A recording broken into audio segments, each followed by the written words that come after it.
everyone to a brand new adventure. We are going to dive into Baldur's Gate 3. I was gifted this by my old pal Picminicus a few months ago, and it's finally time for us to dive into it as we head into 2024. I have played through the opening bit up until you wash up on the beach, which isn't too much of a spoiler because I feel like every one of these games starts you off on a beach at some point. So we're going to start a new character. First, we're going to watch a little cutscene, and then we'll talk a little bit about our character that we will be playing for this playthrough. We will be playing balanced because you should know I'm not necessarily great at these games, but even more so, I play any games like this, whether tabletop or digital, to have fun. If there isn't a rule of cool going on, I don't want to be a part of it, right? So we're going to play balanced. If I weren't recording it, I probably would honestly play Explore, but because we're doing videos, I feel like there needs to be some element of danger when I'm acting stupid. So let's proceed with balanced, and we'll see you guys after the cutscene.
So, who are we? Well, we are not a friend of the Cthulhu man. We're going to reset tutorials because it's been a hot minute, and Lord knows I probably forgot half of what I've read before. So we're going to reset our tutorials. We are going to do a custom origin. We are going to be a boring old human for very good reason, though. You'll notice on the channel we have like some new theming going on.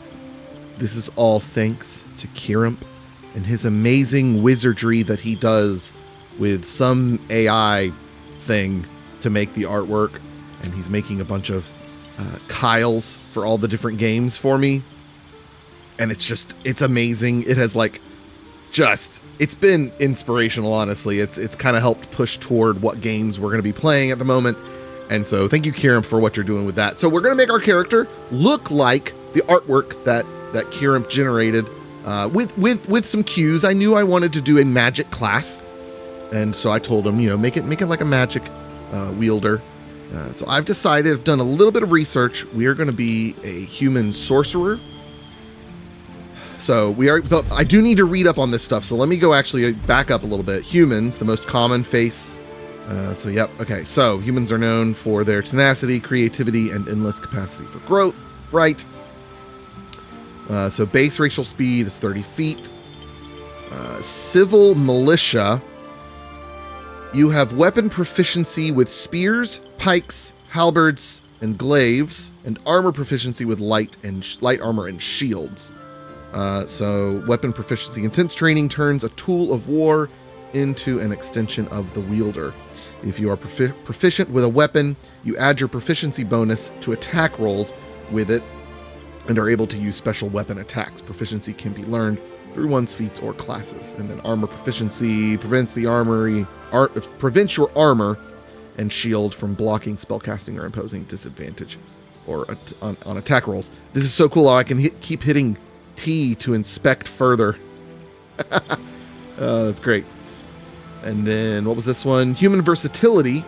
Select an additional skill to be proficient in. Your carrying capacity is increased by a quarter. Ooh, I dig that. Very much dig that. So we're going to be a sorcerer. They have kind of a neat spell casting setup, right? They have less spells, but they don't have to prepare them, so they can do their fewer spells more often and more easily is kind of my layman's ways of putting it. I may not be putting it correct, though. Sorcerers are natural spellcasters drawing on inherent magic from a gift or bloodline. So we have cantrips to choose and spells to choose. What are class features? Level 1 spell slots unlocked. You gain 2 level 1 spell slots, which are restored on a long rest. And long rest ends the day and restores all hit points and spell slots. To take a long rest, go to a camp and use camp supplies. If you don't have enough camp supplies, your hit points and spell slots will only be restored up to half their maximum, and you won't regain any short rests. Got it. We will figure that out as we get into the gameplay itself. So, let's choose our cantrips. I'm going to clear it. I don't want any preconceived notion as to what this should be, right? We got Blade Ward. Take only half the damage from bludgeoning, piercing, and slashing attacks. Well, I guess I should talk a minute real quick. I have 2 ideas for the kind of sorcerer I'd like to be. And I think as we look through these, I'm going to make my decision. It ultimately kind of comes down to the subclass, or ends in selecting my subclass. But there are 2 subclasses to choose from. I guess we can talk about that real quick. Wild magic does an interesting thing that I hear can actually kind of work against you that I don't like. Basically, when you cast magic, it can randomly apply an additional effect to the magic, but that can work against you because you could add an effect that aids the enemy, is my understanding. I may be totally wrong on that, but there's a lot of random volatility to the wild magic that I don't really want to deal with. So that leaves Draconic Bloodline and Storm Sorcery. So let's look at Storm Sorcery first. Whether crackling with the energy of ancient deluges, how do we pronounce that? It's time to learn a word with Kyle. That's going to happen a lot in this series. This is one of those words that, like, I hear it and I don't question it.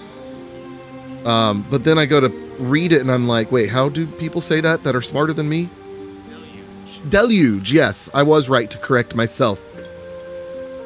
It's like a flood of, well, how does it define it? It says, a severe flood. This may be the worst deluge in living memory. Yeah. This says, he has been deluged with offers of work. Right, so anyways, whether crackling with the energy of ancient deluges or pierced by gales and hurricanes, your lineage is a strange tapestry scrawled by a tempest. So you're all about the weather, right? I don't necessarily want a character that's all about the weather per se, but look at this. Tempestuous magic. After you cast a level 1 spell or higher, you can fly as a bonus action until the end of your turn without receiving opportunity attacks.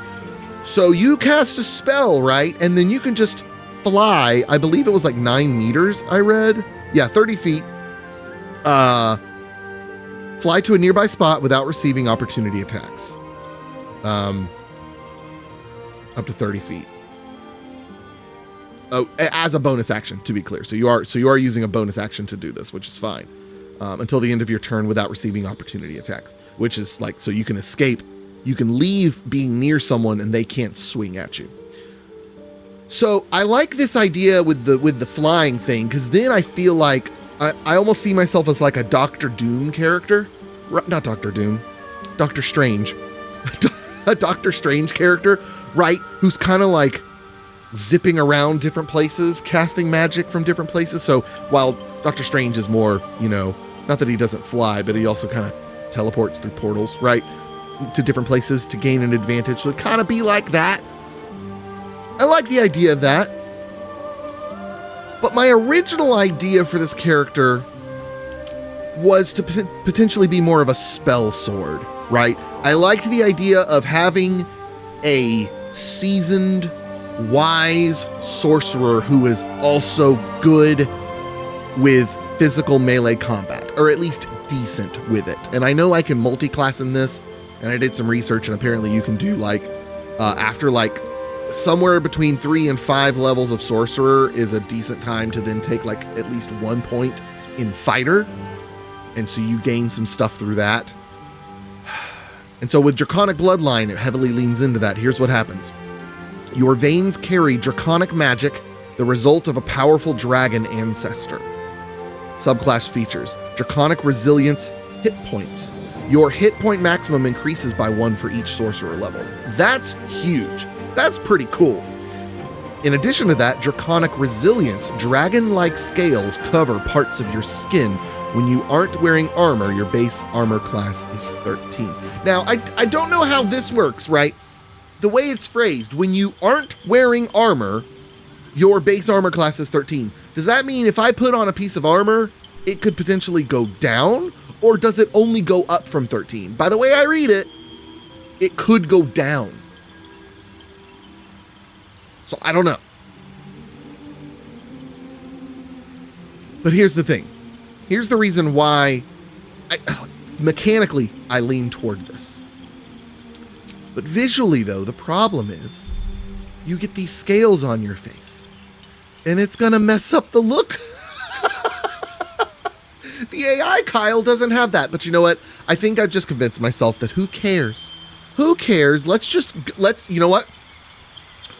We're going to look through all of these, and at first, we're going to allow ourselves to be convinced of which one by the color. Which color is the least standoutish?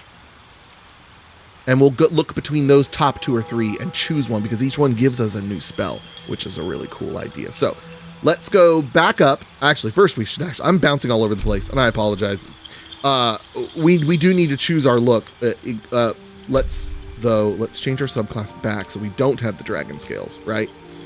So edit appearance. I have done this already, so this won't take too long. I don't change too many things. I believe it was that skin tone. Let me see if I can figure out which face it was. Or which head it was, rather. I think it was the first one, actually. Right. I did like... I think there were some scars I liked. Maybe it was that one. No, it was this one right here. Right. Yeah. We want to give it a little bit of maturity. I like the idea of our sorcerer being wise, right? But also I want him to be a little arrogant. And I want his mouth to get him into trouble sometimes. Where to next? Well, let's hope the locals are friendly. Hells, be wary. This place is trapped. I do like voice 3 for him. Let's go. No body art. Eyes are a perfect color already. No makeup. Hair. Bald. Because I'll be fussed at if I don't make Kyle Blaine bald. And then I liked this beard for him. We're going to go with this Ginger 4, I think it was. The Ginger 5 was too red. The Ginger 4 has a nice brown to it. But this is too brown, I think. I do like some graying going on. Just a little bit. Maybe a little bit more. Yeah. Show us that wisdom. And I think that's it. There we go. There's our sorcerer. Okay, great. Now, cantrips, right? So let's just go ahead and decide. No. Before we do this, I do need to do this first. Let's see if we can find a draconic scale that we like, right? For different ancestors, okay? Fire stands out a good bit. Acid stands out a ton. Blue, lightning, definitely visible. White's not bad. White is cold. Green, it's okay. Gold is also very good. Silver, bronze I could live with.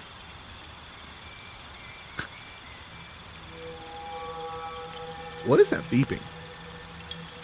Oh, that's my daughter's Tamagotchi that she got for Christmas. Hold on. I don't know if y'all could hear that beeping. I gotta throw that into her bedroom real quick.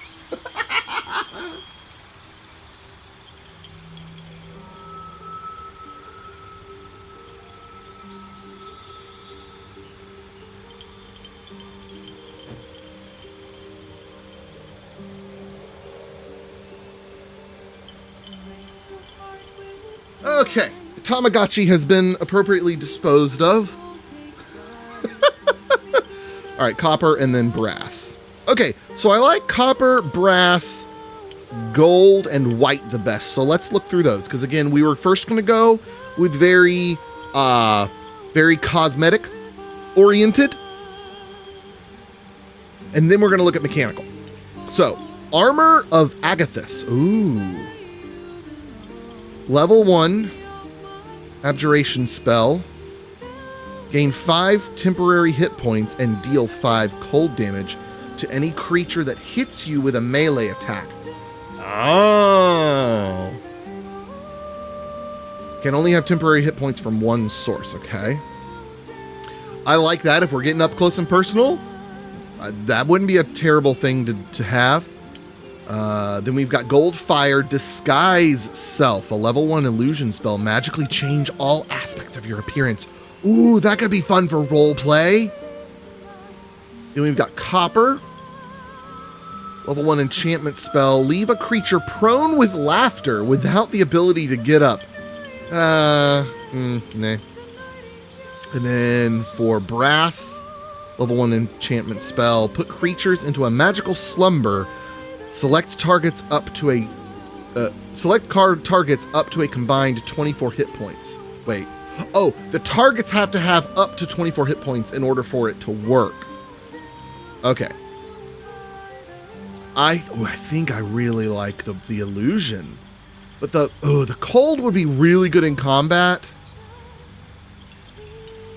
But I feel like this Disguise Self, also maybe that's why my AI artwork character looks the way he does, because I hid my scales. All right, that's what we're going to do. We're a gold dragon, and we can disguise ourselves. Great. Okay, let's go back here. Forget about what was auto-selected. It's already gone. Blade Ward. Take only half the damage from bludgeoning, piercing, and slashing attacks. This lasts 2 turns. Oh, let me read. Select cantrips. Change your cantrip selection by choosing from the spell list below. Cantrips don't use spell slots and can be cast at will. Okay, so these are the weak spells that you can just do them. So this is a defensive cantrip. Acid Splash. Throw a bubble of acid that damages near each creature it hits. Okay. It's 1d6 of acid damage. Mage Hand. Create a spectral hand that can manipulate and interact with objects. Oh. Sounds mechanically fun. Poison Spray. This is a d12 of poison damage. Project a puff of noxious gas. It's a 10-foot range. What was the range on this one? 60 foot. Okay. But here's the thing too. If we're going spell sword, right? If we're going close quarters mage, I don't mind spells that have a short range. In fact, it might be kind of helpful to have quite a few of those. True Strike. Gain advantage on your next attack roll. Lasts for 2 turns. It's a concentration. Casters need to focus on maintaining the spell. They can only cast 1 concentration spell at a time, and their concentration might be broken when they take damage. Okay. Friends, gain advantage on charisma checks against all non-hostile creatures. Hold on, there's more to read. This spell can be cast while you are silenced. Ooh. So it lasts 10 turns. In higher difficulty modes, the target might accuse you of enchanting them. Oh, that's interesting. Oh, okay. But we're going to have a pretty high charisma being a sorcerer. That's interesting. Dancing lights illuminate a 30-foot radius. Okay. Firebolt. 1d10 fire damage. Hurl a mote of fire. So that was 60-foot range. 1d6 of fire damage. This was... No, 1d10 of fire damage. This is 1d6 of acid damage. Okay. I definitely want at least one long distance cantrip. So let's go ahead and put that one in the slot. Light. Infuse an object with an aura of light until a long rest. Okay. Is there anything else I can read on this? So like something just becomes bright with light. Ray of Frost. It's another 60 foot, reduces the target's movement speed by 10 feet. Okay, so this slows people down. Shocking Grasp is a 1d8 lightning damage, and we're choosing... Oh, no, we're not choosing the subclass that specialized in the weather stuff. That's okay. The target cannot use reactions. This spell has advantage on creatures with metal armor. Ooh. So this is nice because it's a melee range attack, right? And so if we use this, they can't use reactions. I'm assuming that means like attack of opportunity, possibly even like if they have some sort of like reaction when you attack them. So we're going to go with Shocking Grasp. Minor Illusion. Create an illusion that compels nearby creatures to investigate. Okay. I could see that being useful, but I'm also wanting to be a bit tanky, right? So I don't know that I want guys to move away from me. I want them to kind of move toward me. Bone Chill. Necrotic. Prevent the target from healing until your next turn. An undead target receives disadvantage on attack rolls. And that's another 60 foot. So I've got a long range magic, which is fire. I've got a very short range magic, which is lightning. I think I like the idea of Mage Hand. I feel like that's a very good opportunistic thing for outside of combat. Maybe to like open doors or move objects. I don't know. I kind of like the Friends one too. But I plan on having pretty good charisma. I'm also worried I'm going to forget to use that at the right time. So maybe we go with Blade Ward.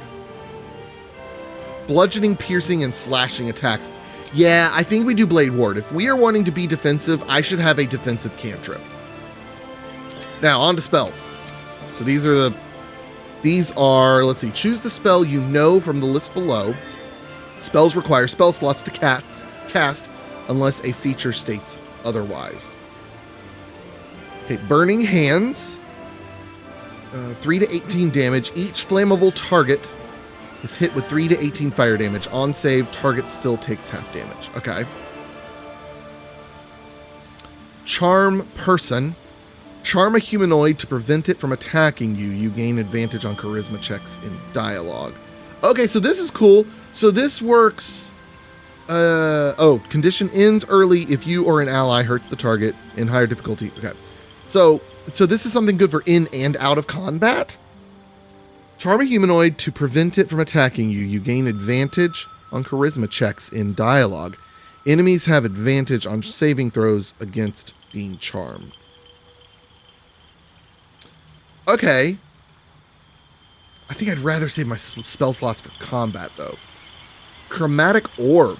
3d8 damage. Thunder damage. Hurl a sphere that deals 3 to 24 thunder damage and possibly creates a surface on impact. Alternatively, choose a different type of damage.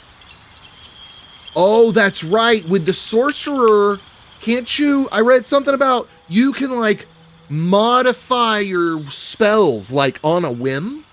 is my understanding, which is really cool. That sounds kind of cool. We're going to put that one up there. Color spray. Blind creatures up to a combined 33 hit points. Okay, I like the idea of blinding them. Expeditious retreat. Gain dash immediately and as a bonus action on each of your turns until this spell ends. Until long rest. Wait, I'm confused. Until this spell ends, until long rest, but then it says 1 turn. I'm kind of confused by that.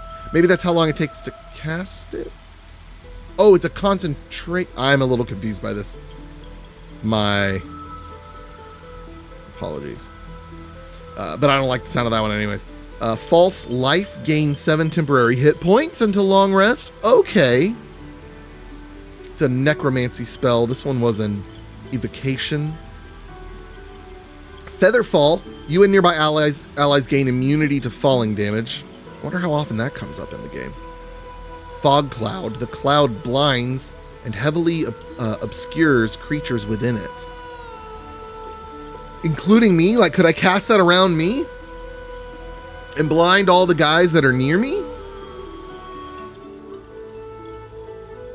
Hiding in a heavily obscured area will go undetected unless they get too close to another creature. Oh, so this is about...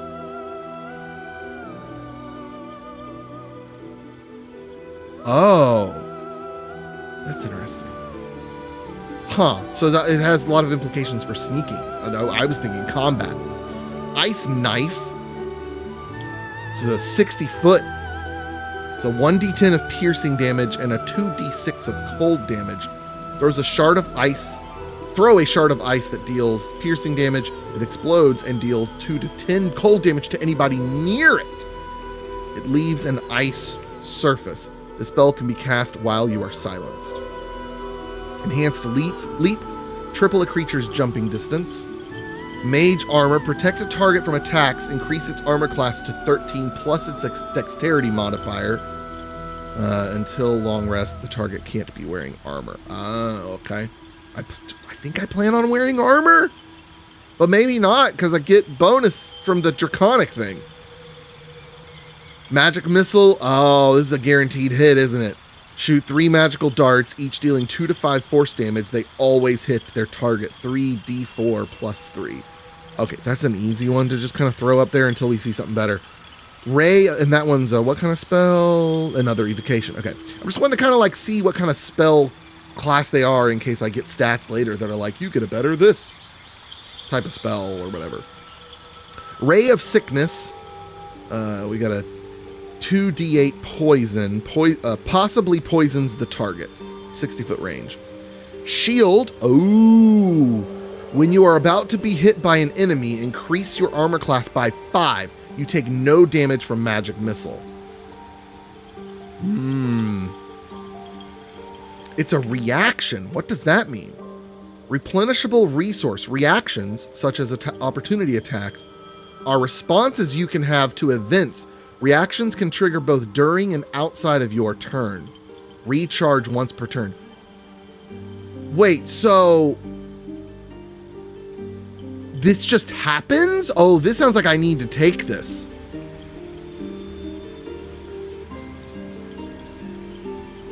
Oh. I like the sound of shield. Okay, let's look at sleep. Okay, we read about that already. Thunder wave.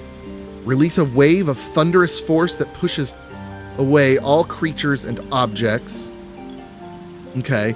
That would be fine if I didn't want them up on me, but I kind of do. That's kind of the idea here. Witch Bolt. 1d12 of lightning damage. Link yourself to a target with a bolt of lightning. Deal an additional 1 to 12 lightning damage each turn by activating it. So I do the lightning spell, but then I can like reactivate it every time? That sounds kind of cool. What?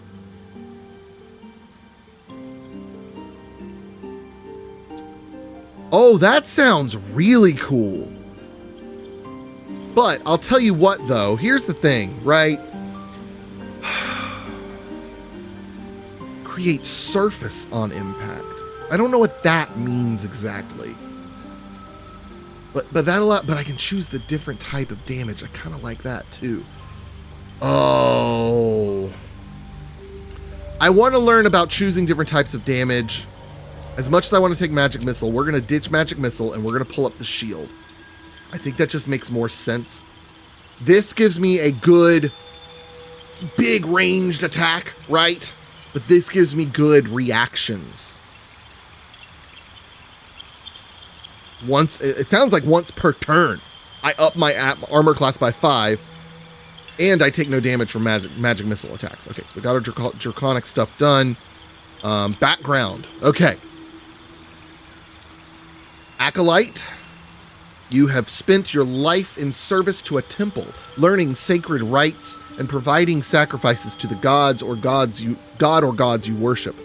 Serving the gods and discovering their sacred works will guide you to greatness. Okay, I don't mind that one. Charlatan, you're an expert in manipulation, prone to exaggeration, and more than happy to profit from it. Bending the truth and turning allies against each other will lead to greater success down the road. Deception and sleight of hand, that doesn't sound like us. Criminal, no. Entertainer, no. Folk hero, maybe. You're a champion of the common people. Challenging tyrants and monsters to protect the helpless. Saving innocents in imminent danger will make your legend grow. Animal handling and survival. No, doesn't sound like me. Guild artisan, no. Noble, no. Outlander?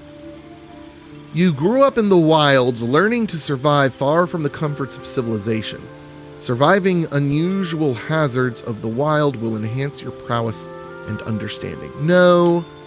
Sage, you are curious and well-read with an unending thirst for knowledge.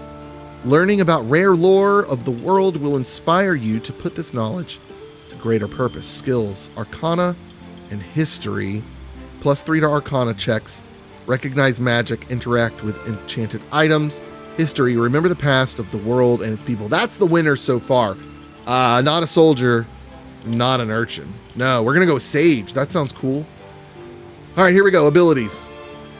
We're going to clear it. We're going to clear it. Yes, we want to assign the biggest one to Charisma, and then the +2 bonus to a Charisma, and the +1 bonus to Constitution.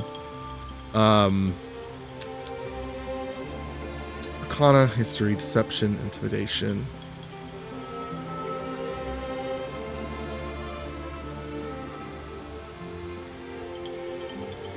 Oh, does this change as I do? No. Oh, I change these. Let me do this first. Okay. So here's the thing. I think, so Charisma is the most important one for Sorcerer. And I think normally Dexterity is pretty important as well. I don't think Wisdom and Intelligence are that important. Memory of Mental Power improves spellcasting for wizards. Sense of Intuition improves spellcasting for clerics, druids, and rangers. This is the one sorcerers needs. Okay. So we get a bonus to these checks. Let's just set everything to 10 and then go from there. So Charisma, let's say we get up to 16. Let's see if we can get Strength and Constitution up to 14. And then maybe 2 in Dexterity. Agility, reflexes, and balance affects your effectiveness with ranged and finesse weapons. Also affects your initiative and armor class. So we're getting +1 to saving throws, +1 from Dexterity. Strength gives us +2 to saving throws, +2 from Strength. But we're also wanting to do some melee. So I want to have good Constitution and Strength because we're going to be up close and personal. But ultimately our Charisma does need to be high because that's going to feed into our Sorcerer. I'm debating on taking some out of I'm debating on taking 2 out of Strength and adding them, or do I take -1 here and here and bump up, say, Constitution. Oh, that costs 2 to go from there. That's right. Well, going from 14 to 15 doesn't do a whole lot for me, so never mind. Let's put those up at 10, so nothing is getting negated. We have no -1s, or minus whatevers. Okay. I don't think deception is necessary. Lie and cheat, manipulate the truth, but maybe? You may customize your skill proficiencies in the list below. If you are proficient in a skill, you add a bonus to those skill checks, making you more likely to succeed. So, okay, let's keep the default ones on there. Athletics, I don't think those are... I mean, maybe. Stay fit, perform physical stunts.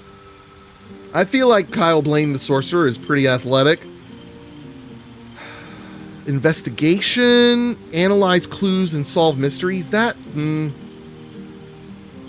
Oh, see, no, I don't like deception. Just give me persuasion. I don't mind persuasion.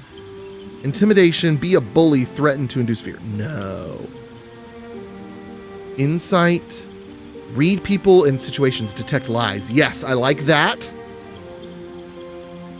And I don't mind religion either. Recognize deities, understand holy, what was it, holy rites. Yeah, so we'll do those two. And then for, these are, so what's the difference between these? So I have one to just choose. I'm confused by this. What is this one? Oh, is this from being this is from being human, this is from being sorcerer, is what I'm thinking. Yes. One is from my, okay. Oh, that's right. As a human, I get an extra skill. That's right. I do think I want persuasion. Persuasion, religion, insight. Like the only other thing I might want is acrobatics or rather athletics. But I like those better.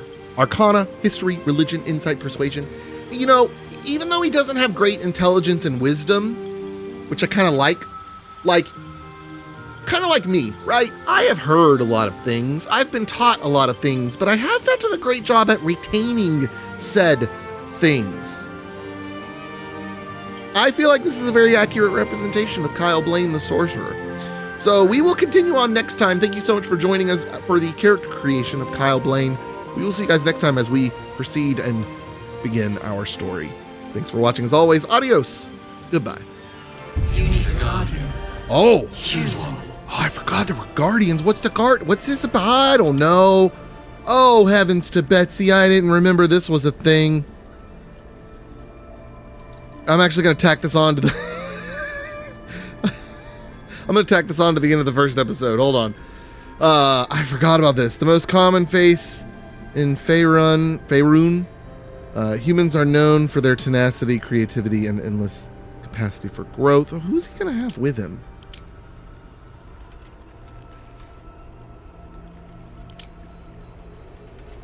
I feel like maybe a halfling or a dwarf. I don't understand. What's the guardian?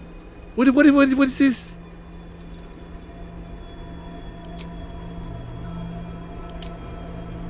Great losses in ancient wars against goblins and orcs have led these dwarves to adopt a cynical mindset, but they will endure anything to restore their ancestral homelands.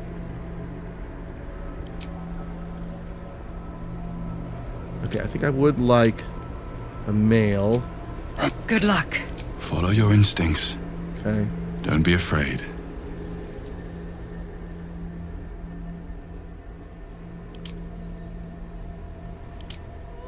Yeah, I think we're gonna go dwarf. Give him slightly different skin. That'll be good. Scarring, sure. Give him a scar. Make him an old fart with freckles. Let me zoom in on that. Yeah. Where's oh, body art, eyes. I kind of like those eyes actually. We're gonna go with the blue though. Hair.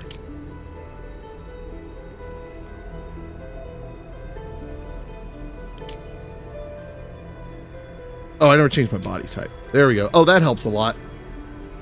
I was wondering where that was.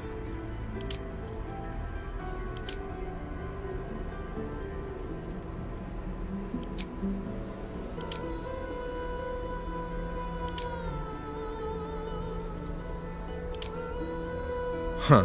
Kind of like something a little unkempt.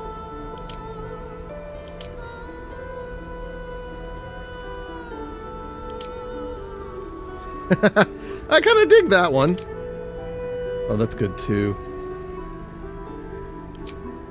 Make it a dark.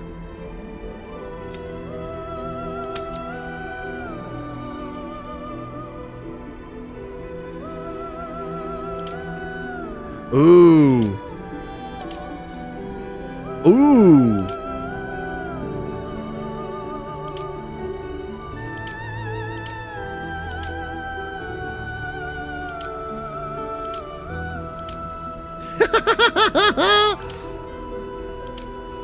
Yeah, I still kind of dig that. Right, so that would be the same beard I have.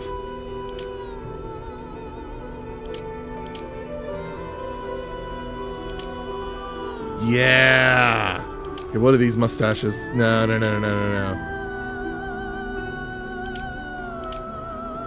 Yeah. I like that. I like that. Graying. Let's give him lots of gray. Okay, not that much. Good night. Wait, can you change the gray color? No, it's just gray intensity. I guess that's fine. I kind of like this dude. Yeah. I don't know what the differences are, but we're just going to go with it. All right. Now we're ending this episode. Thank you so much for watching. We'll see you guys next time. Adios. Goodbye.